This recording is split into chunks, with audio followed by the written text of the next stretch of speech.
On a un autre sujet de...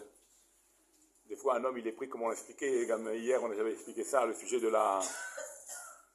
Mais comme on arrive à des choses comme ça, qu'un homme, il n'arrive pas comme pour Iftar ou Iftar avec Pinchas, personne ne vient voir l'autre pour essayer de lui enlever le neder, personne ne s'abaisse, personne n'est mévater, personne n'arrive à annuler son statut pour essayer de voir qu'est-ce qui se passe, comment on peut arranger les choses. On arrive des fois, on tient tête, il n'y a pas de vitour. Comme ça, des fois, un homme et sa femme, ils tiennent tête, et ils se mettent à défaut, ils se mettent en dispute. Et la vie n'est pas facile pour eux, et c'est dur pour eux, parce qu'ils se prennent la tête. Personne ne veut accepter l'idée de l'autre. Chacun il tient sa position. Et le couple, il reste comme ça, à bouder, à se faire la tête. Pendant, ça peut durer longtemps, hein. Ça peut durer longtemps. Alors pourquoi c'est comme ça? Qu'est-ce qui fait que c'est comme ça? C'est la gava, l'orgueil de chacun. Okay. Il y a de l'orgueil. Quand il y a l'orgueil, alors automatiquement, on tient notre position, on ne veut pas baisser la chose. Moi j'ai raison, l'autre partie dit moi j'ai raison, tout le monde a raison, et tout le monde est fâché. Bizarre ça. Tout le monde a raison, alors pourquoi on est fâché? Okay. C'est qu'il y a quelque chose il y a ce qu'on appelle le sœur chez Baïssa. C'est qui le sœur chez Baïssa? Il y a le levain dans la pâte. C'est qui le levain? C'est Yetzirah. C'est tout. Tout le monde a raison, tout le monde pense bien, mais tout le monde se prend la tête. Alors il y a un truc qui ne va pas. Il y a le levain dans la pâte, il y a celui-là qui fait lever la pâte, celui-là qui fait le problème. C'est l'orgueil. C'est le Yetzirah. Il vient, il te fait croire, non, c'est comme ça, il ne peut pas dire comme ça. Il te fait croire toutes sortes de choses. Donc des fois la gava, elle est là. Et quand il y a la gava, alors c'est automatiquement, il y a toujours des histoires. Pourquoi il y aura des histoires quand il y a de la gava? Parce que Dieu ne peut pas se trouver là. S'il n'y a pas Hachem dans le couple, s'il n'y a pas Hachem dans l'endroit, alors il peut avoir qu'une histoire, même si ça a l'air de tout le monde à dire des paroles vraies. S'il n'y a pas Hachem qui rentre, alors ça ne va pas, ça ne peut pas aller. Tous les couples que vous voyez, ne soyez pas jaloux, hein. Vous voyez des couples, des fois, waouh, des gens riches, ils ont l'air bien, Vous n'êtes pas rentré dedans. C'est comme vous savez, les enfants, des fois, ils vont chez un copain. Ils reviennent, ah, qu'est-ce que c'était bien, ah, j'ai passé une journée extraordinaire, quel gentils parents. Et toi, toujours ils te critiquent, les parents critiqués, c'est toi. Toi et ta femme, parents critiqués de tes enfants. Mais ils vont chez le voisin, ah, qu'est-ce qu'on a passé, elle nous a donné à manger, elle nous a fait kiffer la mère. Un jour, 2 jours, déjà tu vas manger des pierres. Tu comprends? Et la mère, ça fait déjà 30 ans qu'elle te nourrit, qu'elle dit rien et que tu n'es pas content d'elle. Tu comprends? C'est la même chose. C'est la même chose. On voit ce qu'on a envie de voir. Alors on bloque malheureusement. On bloque. Parce qu'il n'y a pas un Kadosh Baruch Hu. Quand il y a Dieu qui rentre dans un couple, c'est dans l'obligation obligatoire qu'il y a le vitour. Il y a le compromis. Il y a un compromis. Comme j'ai dit souvent, je dis un compromis, c'est pas négatif, hein, un compromis. Quelque chose, quand on fait un compromis, on fait un accord, même si je crois perdre, je n'ai pas tout perdu. L'accord, c'est que si maintenant il fait un petit peu comme moi, j'ai aussi gagné une partie. 50-50. Donc j'ai pas tout perdu. J'ai peut-être pas tout gagné, mais j'ai pas tout perdu. Donc un compromis, c'est quelque chose de positif. Maintenant, comme je dis, pourquoi on arrive à des histoires, pourquoi on arrive à des problèmes? Parce que la gava, comme c'est marqué, que Ge'e, Ishkar et Yitzro, le Ge'e, l'homme orgueilleux, Ishkar, il oublie son créateur. C'est ça, c'est relié. Pourquoi il oublie? Il n'y a pas Dieu, Kaviarol. Il ne donne pas la force à Dieu dans son couple, il ne laisse pas Dieu rentrer dans son couple. Alors il oublie Dieu. Il y a Dieu, mais il le fait qu'il oublie. Alors il y a l'histoire qui commence. Il y a des histoires qui commencent. Donc faire attention à ce problème-là. Ne pas rentrer ce lien de Gahava dans notre cœur. Surtout quand un homme, des fois, il a, comme c'est marqué Ufkacha, Ufsoncha, il a marqué Irbeyun, Vekesef, Vezahav, Yerbe, oh, les troupeaux, le bétail, l'argent, l'or, oh, ça monte. Il est plein d'or et d'argent. Alors, des fois, qu'est-ce qui se passe? Ça le fait oublier. Mais Shacharta et Hachem. Tu es là à ce moment-là, tu vas oublier et Hachem Elokecha. C'est là que tu oublies Hachem. Des fois, le côté aussi de l'aisance matérielle, elle te fait oublier Hachem. L'aisance matérielle, elle te fait des fois oublier Hachem. Pourquoi? Parce que tu dis, comme le verset dit à la suite après. Il est marqué, Il y a marqué comme ça que Martha Bilvafra, et tu vas dire dans ton cœur, Kori ve'otsem yadi asali et tahaï lazé. C'est ma force, c'est mon pouvoir qui a fait tout ça, qui m'a construit. Je n'étais pas venu tout seul. C'est moi qui me suis construit. Je suis un homme vertueux, je me suis construit, j'ai fait, Alors quand un homme il voit comme ça, il réagit comme ça, Dieu il le met de côté. Dieu il le met de côté. Alors il y a le moins de problème avec la femme, il y a le moins de problème, tout de suite c'est grâce à moi, c'est moi qui a fait, c'est moi. Qu'est-ce qui va se vanter l'homme? De soi-disant ce qu'il a fait. J'ai fait ça, j'ai acheté une maison, mais tu es avec moi, et tu es chez moi ici. Oh, des histoires, hein. Combien l'homme il croit que ça y est, tout lui appartient. Alors il oublie Dieu, il dit pas c'est Dieu qui nous a aidés, c'est Dieu qui m'a fait. Il dit pas ça. Il dit c'est moi, c'est moi, c'est moi. Dieu, il n'y a pas Dieu, alors automatiquement, le couple ne va pas. Tu comprends? Si on laisse passer Hachem avant nous, alors on est sûr que le couple est dans la réussite. D'accord?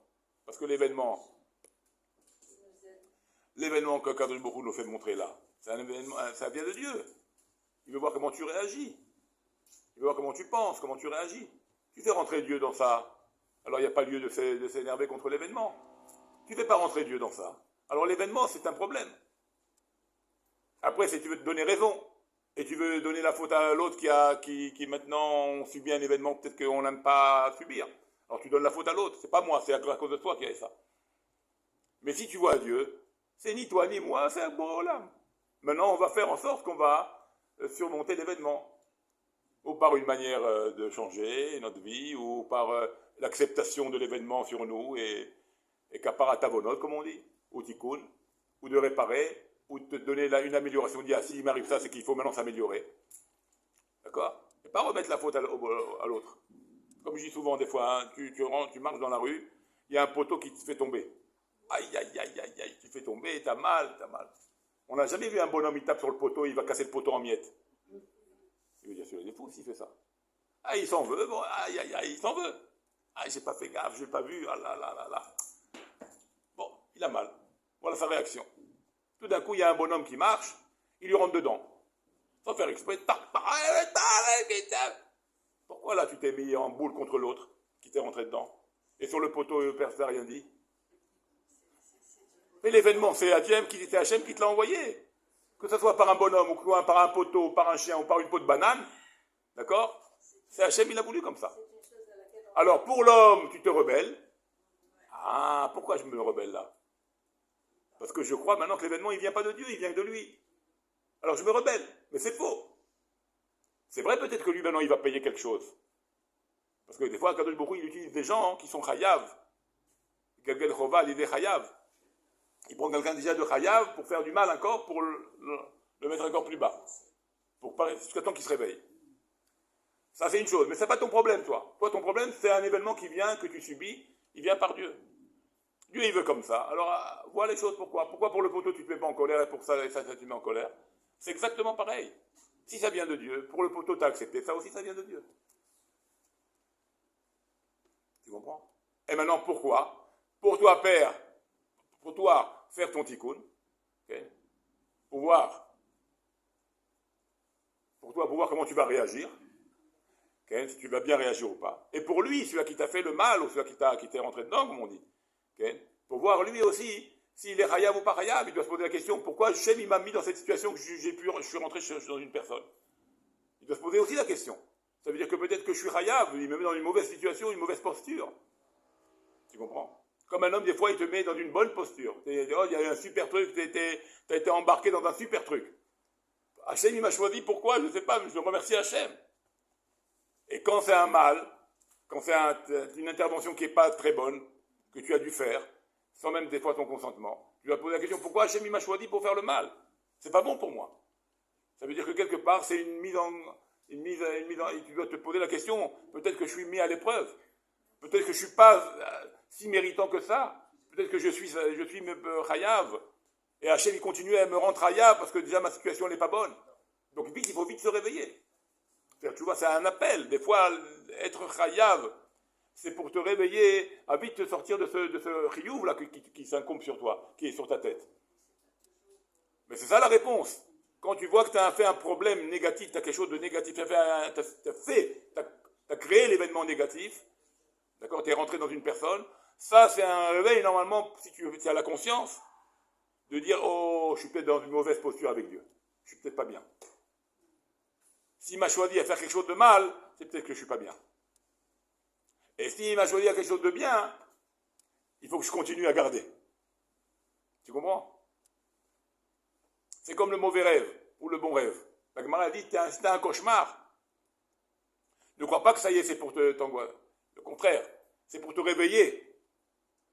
Ça fait peur. Oh, donc c'est un réveil, on veut que tu te rapproches de lui.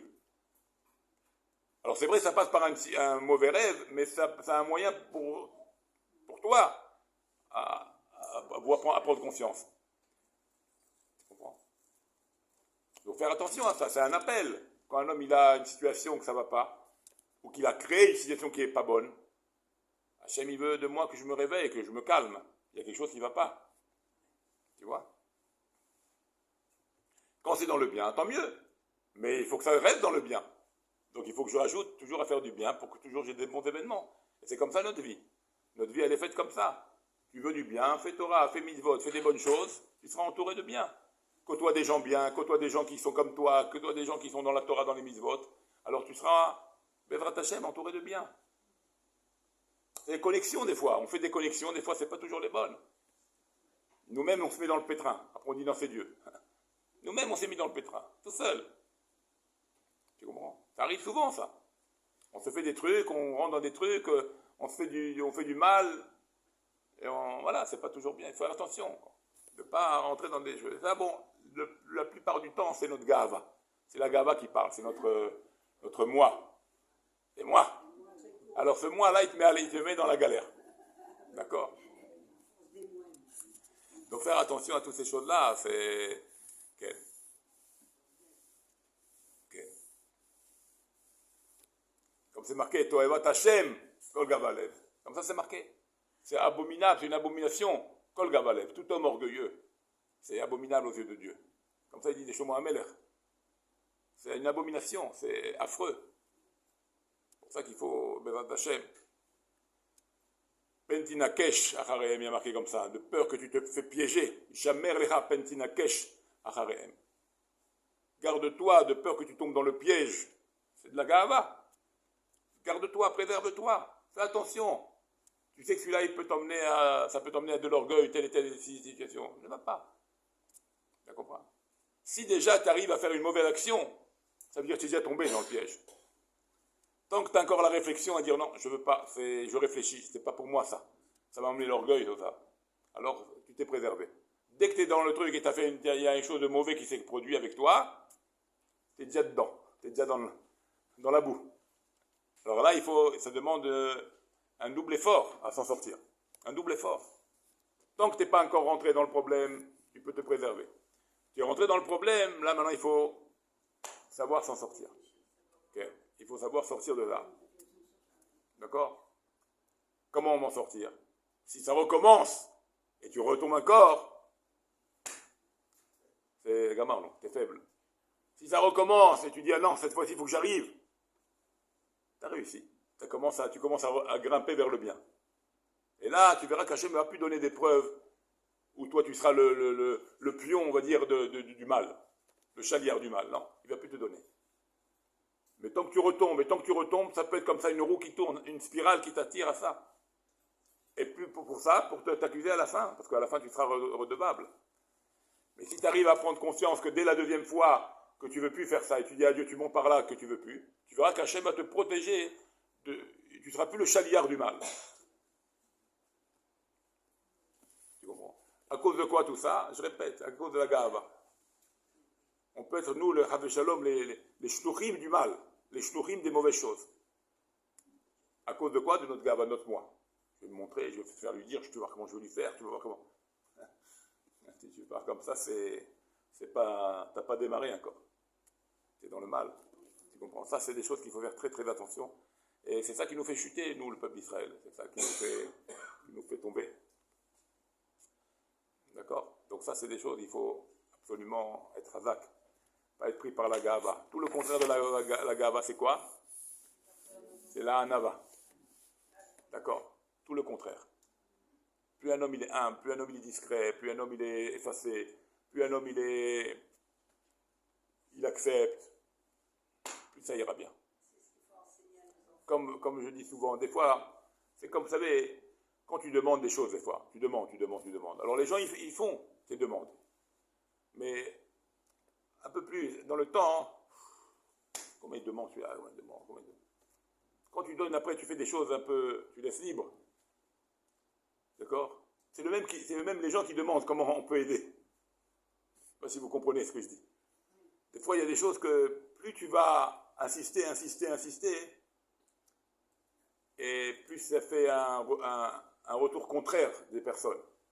Et des fois, moins tu insistes, okay? Moins tu insistes, okay? Et plus les gens eux-mêmes, ils veulent venir. C'est ça aussi. Et je crois que c'est ça la Hanava. La Hanava, c'est comme ça, c'est être... ne cherche pas à avoir... te montrer ou garder un poste, et pourquoi. Il faut le poser à Dieu. Pourquoi? Et tu vois, les gens eux-mêmes, ils vont vouloir se rapprocher de toi, et t'aimer, vouloir te demander, est-ce qu'il y a besoin de quelque chose? Tout seul. Tu comprends? Tu remarques ça dans la vie, tu vois ça. Donc la Nava, c'est mamash, c'est une mida qui est la mida le contraire de la Gava. Tout ce que la Gava nous repousse, elle nous met loin, elle nous rend chayav, tout le contraire la Nava. Elle nous agrée, elle nous fait qu'on a la bracha, elle fait qu'Hachem il est avec nous, tout le contraire. Mamash, c'est tout le contraire. D'ailleurs, c'est la mida contraire. Gava et Anava. D'accord?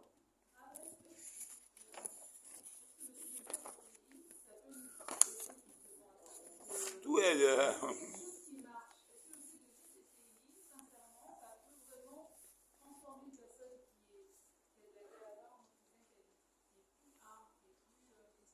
Tout, qu'est-ce qui nous arrange? La Torah nous arrange, bien sûr. Quand il y a un homme, il est la Chumash, il est la Torah, il fait des choses. Les cours, il faut assister à des cours.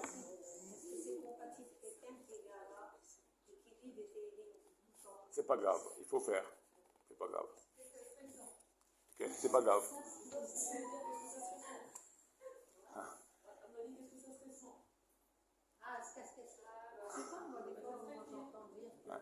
Certaines personnes se montrent assez en faisant des télévisions toute la journée et puis ils rentrent à la maison, c'est un peu l'incendie quoi.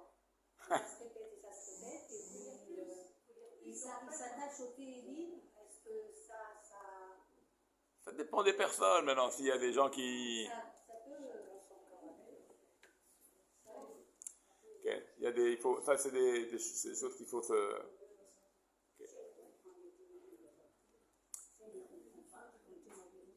Il y a des gens comme ça, ils vont étudier, ils étudient, okay.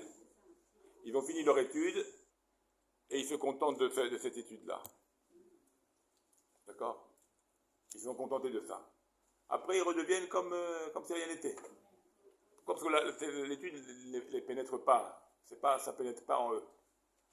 Donc, quelque chose qui ne pénètre pas, c'est pour s'acquitter vis-à-vis de Dieu. C'est comme maintenant, je dis, je vais m'acquitter de ça, je suis tranquille, après je fais ce que je veux. J'ai fait ma journée, comme on dit. Ça y est. Maintenant, ça y est. J'ai fait ma journée, j'ai fait mon petit heure de Torah. Maintenant, allez, laissez-moi tranquille. Hein. Alors, tu t'acquittes de quelque chose. Alors, tu te libères, soi-disant. Et maintenant, tu deviens un lion. Vous avez compris? Tu viens... alors, c'est pas ça. La Torah, c'est pas ça. Qu'est-ce qu'on a expliqué? On a tiré la Torah, c'est une manière de vivre. La Torah, c'est pas une heure d'étude et ça y est, ou tu fais tes heures d'étude et tu fais ce que tu as... Tu te dis, ça y est, maintenant c'est fait. Maintenant, je fais ce que je veux. Même en vacances, il faut être un homme de Torah. Tu comprends? Ça veut dire que les gens, ils viennent, ils sont dans la Torah, ils arrivent en vacances, on dirait, ça y est, maintenant, le type, il est en... Et il fait les 400 coups. D'accord? Même ça, c'est tout ce contrôle. C'est fait... Pourquoi? Parce que la Torah, si c'est fait comme un emploi, un boulot, et après je suis libre de mon boulot, comme un boulot, c'est salarié, tu as fini ton boulot, ça y est, tu es libre. Si tu prends la Torah comme ça, alors effectivement, tu ne peux pas changer, tu resteras le même. Tu comprends? Après le boulot, tu es le sauvage. C'est pour ça que la Torah, c'est pas un moment, c'est la vie. Vous comprenez? C'est la vie. Même sans étudier, tu es dans la Torah, tu n'es pas maintenant avec un livre devant toi, mais tu es un homme de Torah. Tu ne peux pas réagir comme ça, tu ne peux pas parler comme ça, tu ne peux pas frapper sur la table. Tu ne peux pas rien faire. La Torah te dit comment il faut se comporter. Vous comprenez? Donc, c'est pas l'étude, c'est pas maintenant la lecture de Télim qui fait que maintenant j'ai fait et puis après je fais ce que. C'est pas comme ça. Tu peux ne pas faire des Télim et être un homme de Torah. Et tu peux faire tes Télim et tu n'es pas un homme de Torah. Ce comportement, c'est une manière de vivre. Qu'est-ce que la Torah? Comment tu vois la Torah en toi? Comment tu la vis en toi? Dans ta maison, dans ton couple, tes enfants, ta famille, ton être personnel, toi-même. C'est ça la Torah. C'est une manière de vivre la Torah. C'est pas un truc là-bas, on va là-bas et après on sort de là-bas, on est dans la jungle. D'accord, d'accord. Mais non, mais c'est pareil. Non, mais je suis en train de vous dire. C'est pareil que le temps. C'est pareil que le temps qu'il travaille, tant qu'il est au boulot, tant mieux. Alors voilà, qu'il reste au boulot. Alors voilà, c'est pareil. Donc si la Torah, c'est comme le boulot. Alors il est au boulot, il est 8 heures au boulot. Ah, allez, il est dégagé. On est tranquille pendant 8 heures. Si c'est ça la Torah. Ah, il fait ses télim. Ah, qu'il reste avec ses télim. C'est pas ça la Torah. Voilà, exactement. C'est arrivé à qu'on se change. Que sans télim, qu'avec télim, qu'on est là, qu'on va au Hachem, on est manquant. Tu comprends? Comment? Sans la faute, Dieu a prévu la teshuvah depuis longtemps déjà, avant même la création du monde.